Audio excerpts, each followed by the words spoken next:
Bien-aimés frères, Jésus se trouve dans une contrée, il se trouve dans un territoire. Et voici une scène assez particulière. Une femme, elle n'était pas d'Israël. Elle vient vers lui avec un problème majeur. Sa fille était mourante. Cette femme était sans espoir. Alors elle est allée vers Jésus. Mais il y a quelque chose qui marque. C'est la réponse de Jésus. Ou du moins l'attitude de Jésus vis-à-vis de cette femme. Pendant que la femme lui disait, viens à mon secours, Jésus ne lui répondit rien.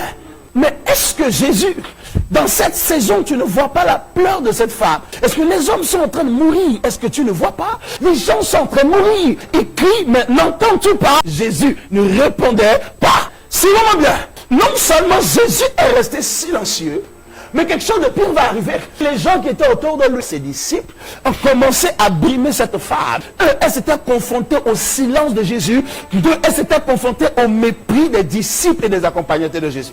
Cependant, elle a continué à parler à Jésus. Il ne répondait pas.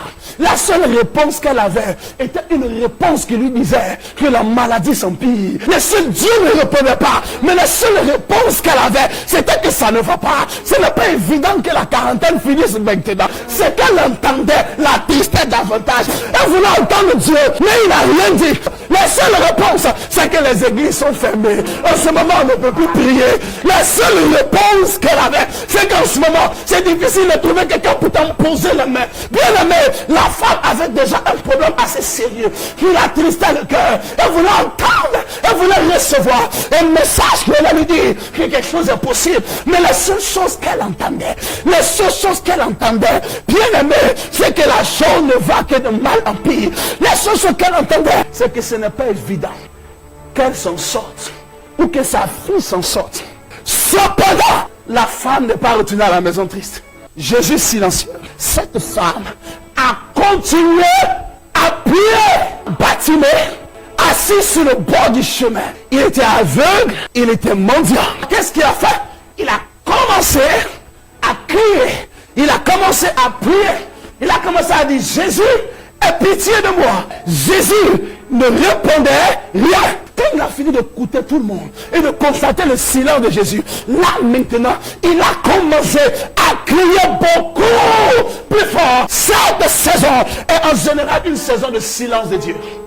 Le type de saison dans laquelle nous sommes est en général un type de saison où Dieu est silencieux. Tu sais pourquoi? Ce n'est pas parce qu'il nous laisse à nos souffrances. Ce n'est pas parce qu'il nous laisse à notre malheur. C'est parce qu'il veut nous écouter. Quand tout va bien, Dieu n'a pas le temps de t'entendre. Quand l'argent est dans ta poche, Dieu n'a pas le temps d'entendre ta voix. Quand la nation va bien, personne n'a envie de lever une voix vers Dieu. Pourquoi crier à Dieu? Je vais bien, mes affaires fonctionnent, ma compte en banque est quand même sérieux. Pourquoi est-ce que je crie? L'homme ne peut pas élever la voix vers Dieu lorsque les temps vont bien. Alors, il y a des saisons qui arrivent où Dieu se tait. Il veut maintenant t'entendre. Il y a des saisons qui arrivent. Elle peut arriver dans la vie des individus. Elle peut arriver dans la vie des collectivités. Elle peut arriver dans la vie des nations. Elle peut arriver sur la vie de toute la terre. Comme c'est le cas maintenant. Dieu se tait. Il veut maintenant t'entendre. Et il ne parlera pas. Il ne répondra pas. Il ne dira rien. Il veut d'abord t'entendre. Dans le temps où Dieu se tait, c'est maintenant l'homme parle. Dans le silence collectif de Dieu, Dieu cherche à avoir la foi individuelle des gens. Dieu se tait pour tout le monde. Et il regarde un se distinguer.